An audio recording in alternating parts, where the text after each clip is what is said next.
Welcome to Mitzvah Expo, the Jewish Community Organization Showcase hosted by Rabbi Cantor Dr. Linda Bernstein. Shalom and welcome to Mitzvah Expo, a new podcast and website showcasing the organizations and initiatives that enhance Jewish life, fight injustice, support Israel, strengthen our ties to the broader community, and more.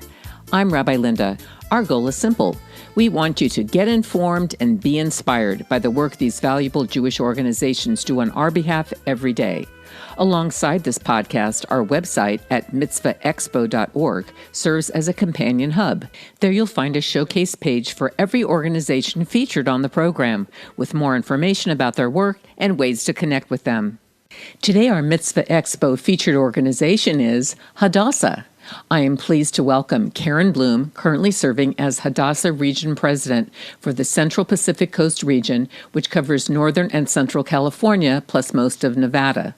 Previously, Karen was a founding co-chair of Hadassah's National Educators Council and has been a high school and middle school math teacher for approximately 20 years. Most importantly, she's a Rebbitzin and mom of 2 grown sons. When asked to describe the members of Hadassah, Karen Bloom stated, "We are women of all ages from all across the United States who work together to care for the citizens of Israel through our hospitals and youth villages.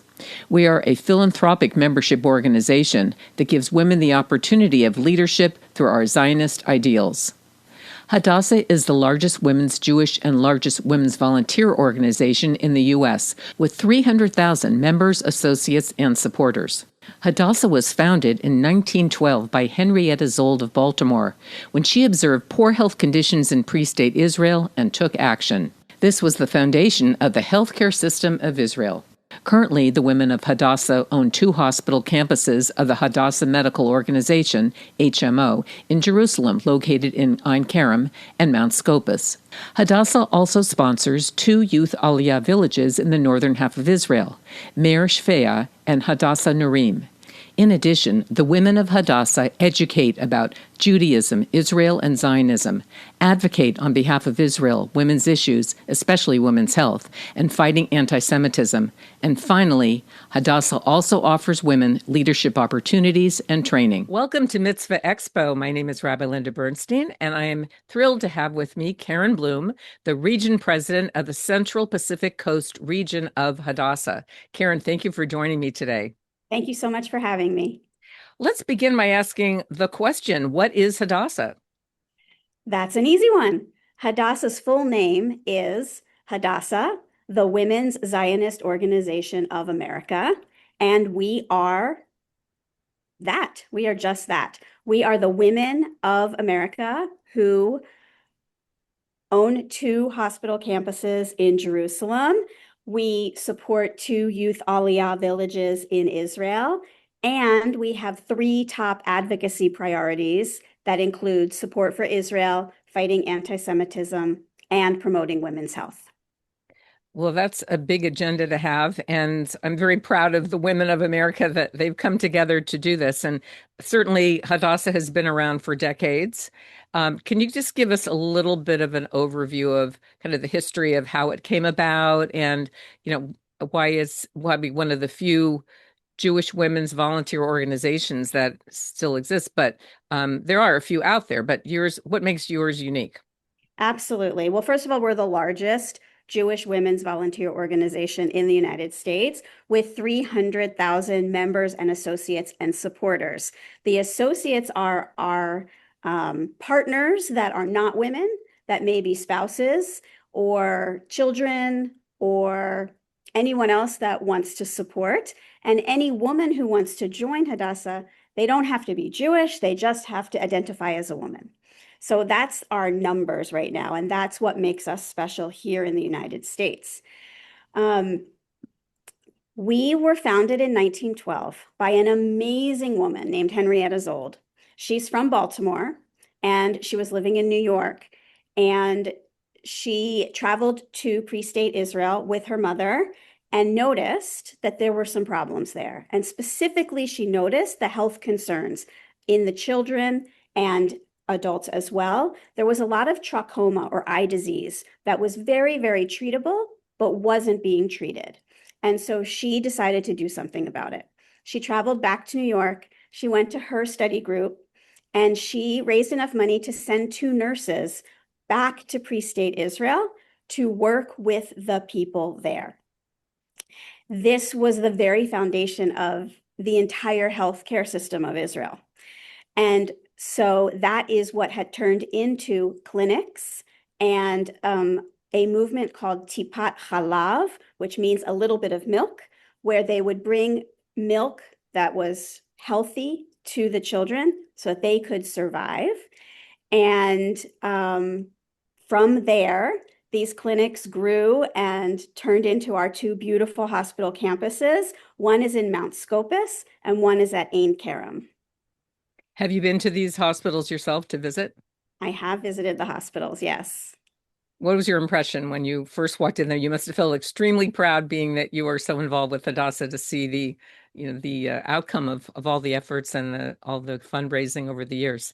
Exactly. That's just it. We, the women members of Hadassah, we own these 2 hospitals. They actually belong to us. So we should feel very proud when we go there. And not only are they beautiful facilities and continually improving, but they have won all kinds of awards for very high quality, state-of-the-art, using all kinds of technology, healthcare that treat everyone. That's an important point that we'll talk about in a few minutes. But I want to go back a little bit and find out about misconceptions. I think I've known about Hadassah for decades, but are there any misconceptions that many people have about your organization?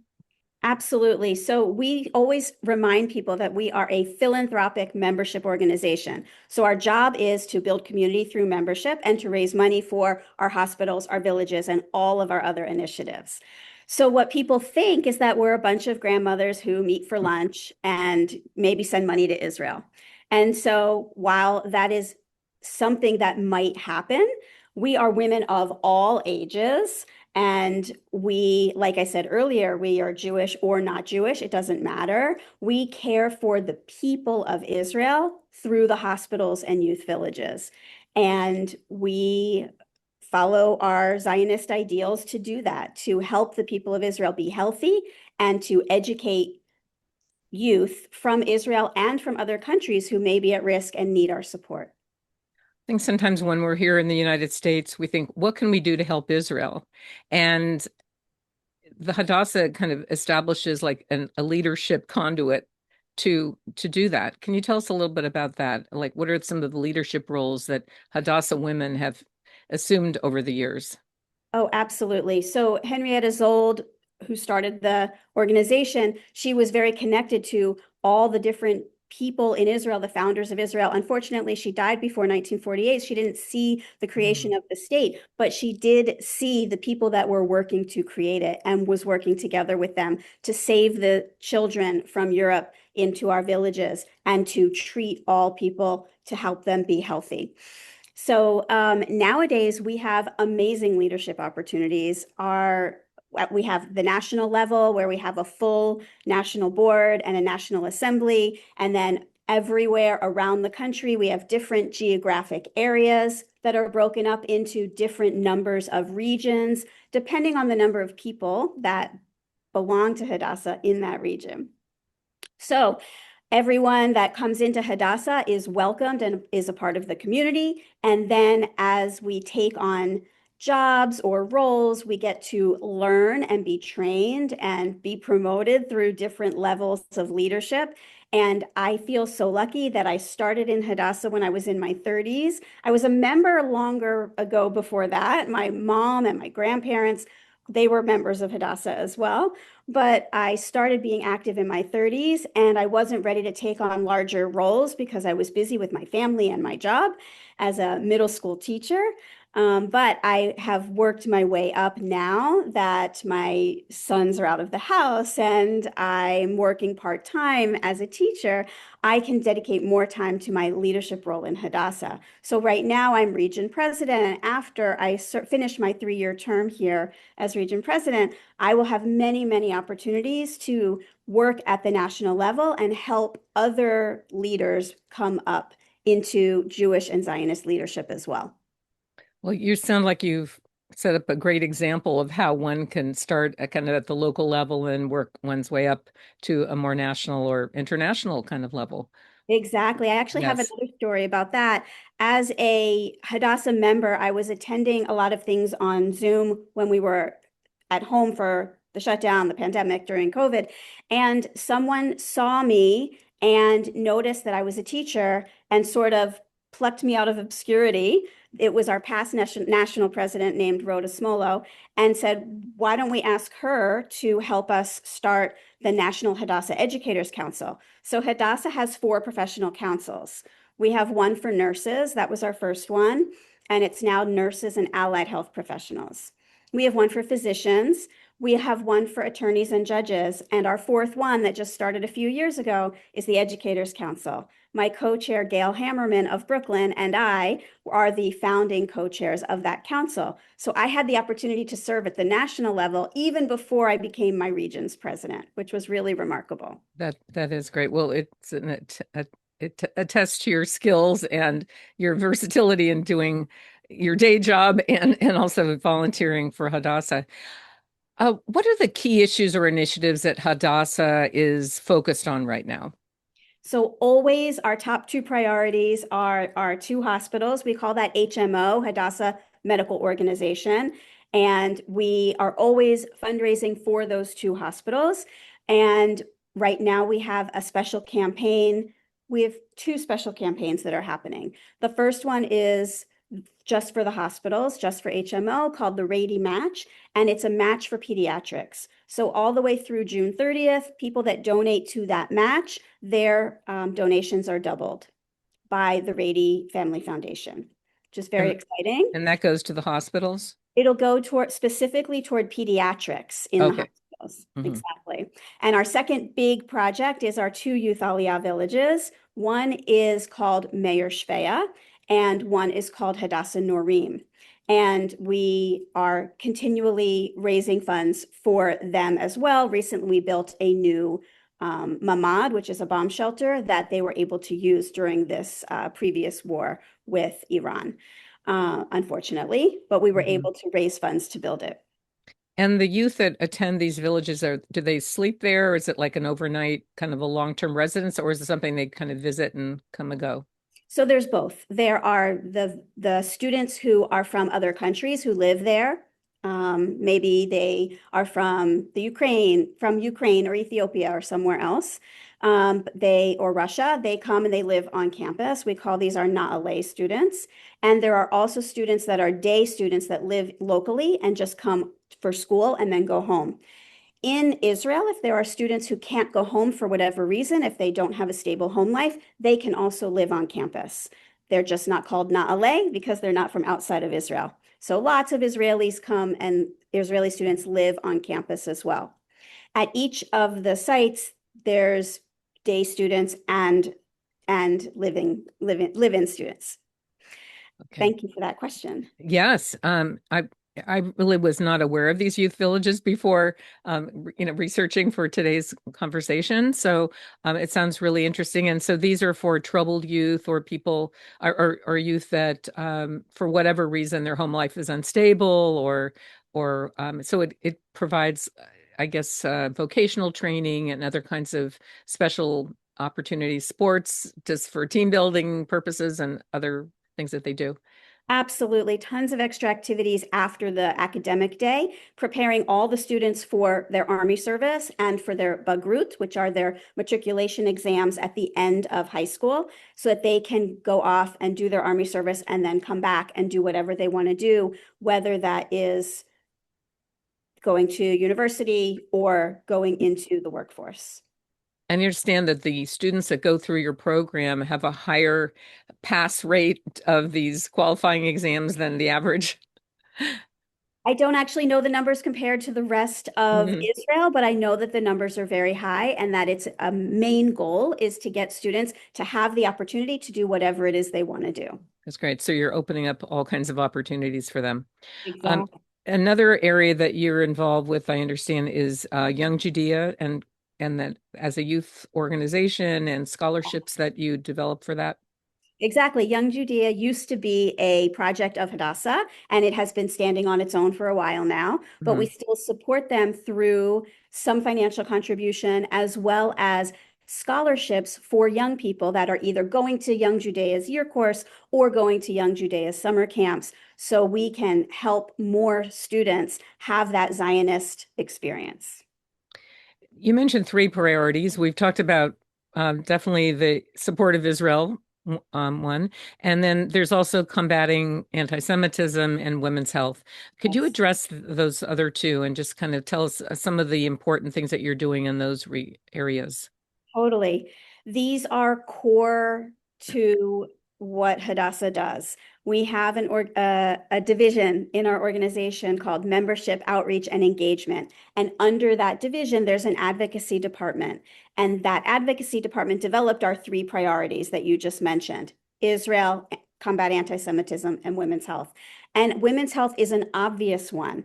We know that women are not always part of studies that test out medicines or new treatments, and that women react differently to men when they take these medicines or new treatments. So we want women to have 100% equity in those research trials and methods and things like that. So we promote women's health in that way. There have been all kinds of different campaigns about heart health, about breast cancer, about anything that affects women. Infertility is another one that, yeah. Absolutely. Yes. Infertility is something that we work on as Mhm. well, that we Mhm. stand up for women's reproductive health and infertility treatments. Absolutely. And then the combating anti-Semitism is a big part of the advocacy department as well. And we have all kinds of different I guess, documents that we share so that people have the information they need to combat the untruths and libels that are being told about Israel, and to contact their elected officials and let them know where we stand in our support for Israel, and share which bills we would like them to vote for and co-sponsor, and which bills we're not so happy about and we would like them to vote no on.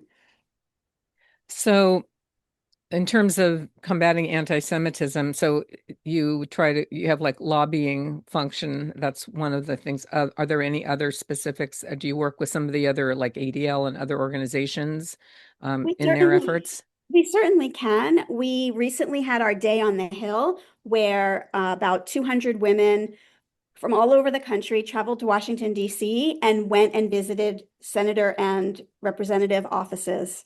I was so lucky to be a part of that. And it was an amazing experience. I think I shared some pictures with you of Mhm. that. So you'll be able to share those as well. Um, we I'm sorry, I forgot the rest of the question. Oh, I was just asking, like, what are some of the ways that you combat anti-Semitism? So, Exactly. lobbying might be one. Are there and then whether you interact with any of the other organizations like ADL and things like Right, exactly. We are so lucky here in California that we have a group called Jewish California, and they do a lot of the work with our elected officials to keep them informed about what issues the Jewish community cares about and wants promoted. So I'm lucky here in California that I have that. I don't know what other states have, but we have a Capital Summit coming up in May, and a lot of Hadassah women will go to that Capital Summit and participate in that way. We also have a National Action Center online. So our wonderful staff in New York can create action items where we can do one click and send an email to all of our legislators that are for our particular house where we live, and tell them what we want them to know, whether it's supporting Holocaust education or supporting defensive arms for Israel or supporting safety for Jewish students in schools. There are these different action items at the National Action Center that everyone, you don't have to be a member of Hadassah to do this, you just click that link and you can send a letter to your officials, elected officials. so. If, for somebody who's listening outside of California, how do you recommend they try to get engaged with Hadassah? for example? I mean, obviously California is included, but somebody who's listening and maybe they want to get involved in the fight against anti-Semitism or support Israel or are concerned about women's health. What are some ways that they should contact? Is it through their local region initially or nationally, or what's your recommended path? They have both options for sure. Okay. So to join Hadassah in general, you just go to hadassah.org/join, and you can choose an annual membership or a life membership or gift someone else a membership. And if you are not identifying as a woman and you're an associate, you can sign up for an associate membership, which is equivalent to the life membership for women. And then you will be connected with your local chapter. There's actually an area of our website that says connect locally. So you'll be connected with a local chapter, which is within a local region. And that's the first step. And going back to our advocacy, we not only do this Day on the Hill in DC, but we do these Date with the State in our local areas. So sometimes we host parlor meetings with a legislator, or we go visit a legislator's office and do the same things that we would do with them in Washington, D.C. And we can do that for local elected officials as school boards, as well as for the, nationally elected officials. Mm-hmm. And just to remind our listeners from Mitzvah Expo that we, on our website, mitzvahexpo.org, we have a showcase page that will be devoted to Hadassah. And that's where you can get links to some of these things that we're talking about today with Karen. Exactly. Great. Okay. Looking ahead, what gives you hope about the future of Jewish communal life? I'm very hopeful in many ways. And my biggest hope is in what I'm seeing right now with the way that Jews are coming back to Jewish life and the Jewish community is coming together to fight the aforementioned untruths and libels about us and about Israel that the world seems to be hearing from people a lot. We, as Jewish women and as the Jewish people, we are strong and we are determined and we're not going away. Well, that's a strong message right there. And it's inspirational to all of us who are listening. And we appreciate the work that Hadassah is doing to, in all their three priority areas, because it certainly affects all of us back home here. So when people give philanthropically to Hadassah, what are they supporting? Because certainly when I think of Hadassah, I think of that it's a philanthropic opportunity. And so tell us a little bit about, for someone who's maybe thinking about and hasn't donated yet to Hadassah, maybe they want to know how their funds would be used. Absolutely. We had a 4-star rating for Charity Navigator. I haven't checked it lately, but I'm assuming it's still the same. So that means that we have the appropriate percentage of funds going to overhead, and most of our money is going to the projects that I've been telling you about. The 2 hospitals that we call HMO, the 2 youth villages, our Young Judea programs as well. And then, of course, we do pay our staff, and they support us in our work, and it's phenomenal. And we do pay all the people that work at the hospitals and work at the villages and things like that. So you are actually sending your money to people in Israel and to helping people in Israel. And to helping Americans, especially youth, become Zionists through Young Judea as well. So every single person that works for the hospitals, every single person that's involved and working with the youth Aliyah villages, and all the things that they need to do their jobs well, that is what you are supporting. We're supporting those scholarships that we talked about for Young Judea for both year course and summer camps. We also just use the donations to be a professional organization, and we're always working toward more professionalism and welcoming more women. And we want to create opportunities for all women in the United States to join us and to do this work with us and help support the programs. So we are a sisterhood of women. So your money is supporting women's empowerment. And we are Jewish, even though you don't have to be Jewish to be a member. So you're supporting the Jewish people. And we are Zionist. So you're supporting Israel and the people of Israel and those who care for Israel and its people. And we are educated, so you're supporting our ability to educate others.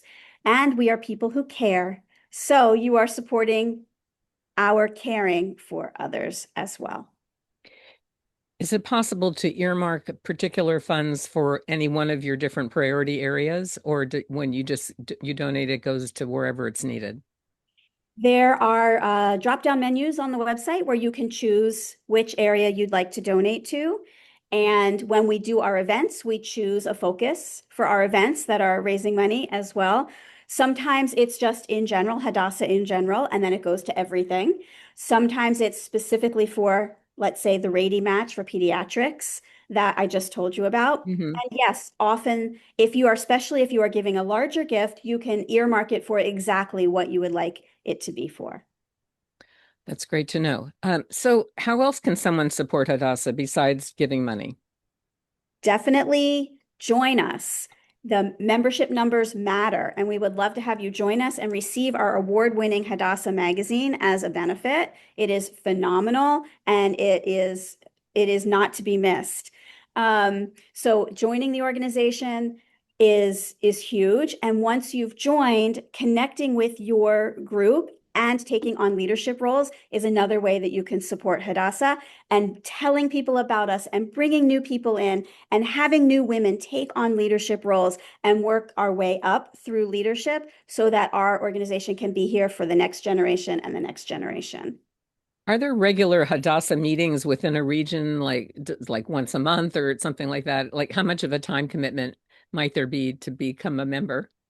It's actually however much you want it to be. If you join us, you may join an area where the chapter is having monthly meetings or a monthly book club, something regular happening, or you may join a chapter where there's just 1 or 2 events a year. And so you spend some time preparing for each of these big events, and you have the event, and then you start preparing for the next one, and you have a big event. Every chapter is different. Every region is different. It just depends on who's in it and what they want to do. Speaking of events, sometimes events in our history are not pleasant events, such as the recent war that's been going on, the October 7th terrible event that happened.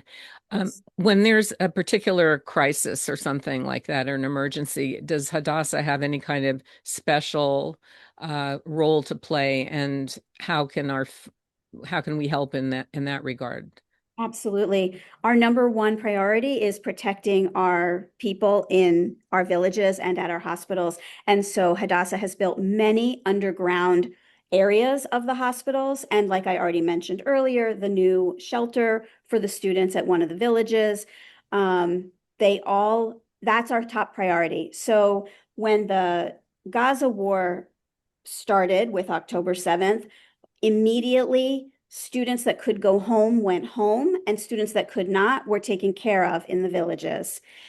Any hospital patient that could go home was sent home, and any that had to stay was moved to a safe area. And then, because we practiced that 3 years ago, when the Iran war started, we were able to transform our underground parking area at Hadassah Ein Kerem into a hospital ward in a very short amount of time and move people down into those underground protected areas. So that is the main focus. That is what Hadassah does. And what we do here is we raise money to make that possible. So immediately when the Iran war started, we were told we need $1 million to do what we need to do to get everyone underground. And so that was what our campaign was, our crisis campaign. We've also been running a crisis campaign since October 7th as well. And so people can specify their money to go toward that campaign if they want to. Do you also work with the soldiers who are coming back from war and offering them any kind of special rehabilitation or special mental health services? So glad you asked. Because there's certainly not just that, there's male and there's female soldiers in Israel. And so I'm just kind of curious to see what you do in that regard. Absolutely.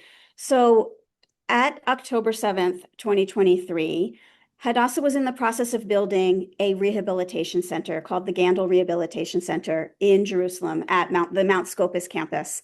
And it was scheduled to open several months later, maybe even a year later. But because of the war, Hadassah rushed opening several of the floors. They partially opened it so that we could right away support our soldiers that were coming back with their injuries.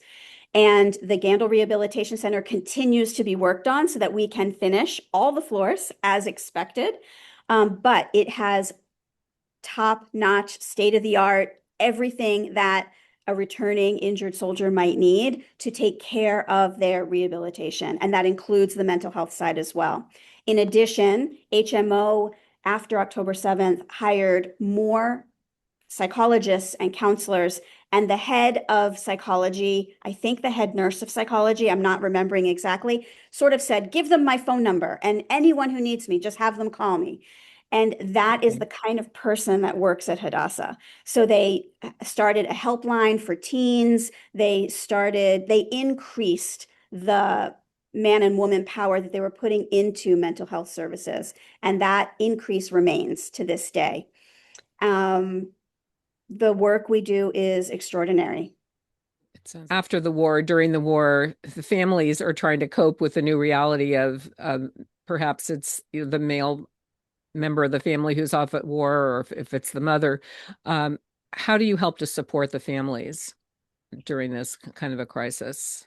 Well, there's two parts of this answer. In the Hadassah family, there are many people who serve in the reserves and are soldiers, and they need to leave and then come back when they have their reserve duty. So there's a lot of support as far as covering their roles in the hospital or in the village and supporting the family of the people that are left behind, for sure. And then when they return, bringing them back into the fold and supporting their family. And God forbid they don't return, supporting the families of the people that sacrificed their lives for Israel. In both the villages and the hospitals, there is this increased support for mental health and psychological help. So at the villages especially, there's a community for students who, God forbid, lose a parent or both parents. They would have a place to go and a community that would take care of them and support them and understand. It's incredibly valuable. Karen, we're at the end of our program, and I was wondering if there's any final word that you'd like to give to our Mitzvah Expo listeners and viewers about Hadassah. Hadassah is amazing. The more you learn, the more you'll find out about how amazing we are. Please join us. Please donate. And I look forward to seeing you at some of our events. Excellent. Karen Bloom, Region President of the Central Pacific Coast region of Hadassah. Thank you so much for joining us today. I do have to ask one final question, though. And you've got some buttons on your jacket, and also you've got a necklace there. There's something important about that. You want to just tell us as we say goodbye? I'd love to. Okay. The button over here is just my official name tag as region president. It's quite an honor to wear. This is our new tagline, Hadassah Life-Changing, because not only do we change lives in Israel, we also change the lives of our members. And finally, I have a Keeper of the Gate pin. Anyone who donates $1,000 a year can receive this, I don't know what to call it, can purchase this pin as a memento of their donation. And these are other donations, and this is my region president pin as well. So, well, they're worn proudly, and we're proud of you. And thank you so much, Karen, for being with us today. And thank you, Linda. My special thanks to Karen Bloom, Hadassah Region President for the Central Pacific Coast region, for joining me today and sharing the important work of Hadassah with our Mitzvah Expo listeners. To learn more about Hadassah initiatives and about the other organizations featured on the program, visit our showcase pages on mitzvahexpo.org. While you're there, we invite you to join the Mitzvah Expo community so you can stay up to date on future programs, featured organizations, and events. We invite you to also share a mitzvah you've done in your own life or community. Your good deed may inspire others and help highlight the many ways people can make a difference. You can listen to Mitzvah Expo on Spotify, Apple Podcasts, iHeartRadio, and listen or watch on YouTube, and of course at mitzvahexpo.org. If you enjoyed the program, please follow or subscribe so more people can discover the inspiring work happening across the Jewish community. And we'd love to hear from you. Please write to me at rabbilindabernstein@gmail.com with your comments and suggestions for future featured Jewish organizations. Get informed, be inspired. For Mitzvah Expo, I'm Rabbi Linda Bernstein. You've been listening to Mitzvah Expo. Learn more at mitzvahexpo.org. Mitzvah Expo is a production of Vita Media Corporation.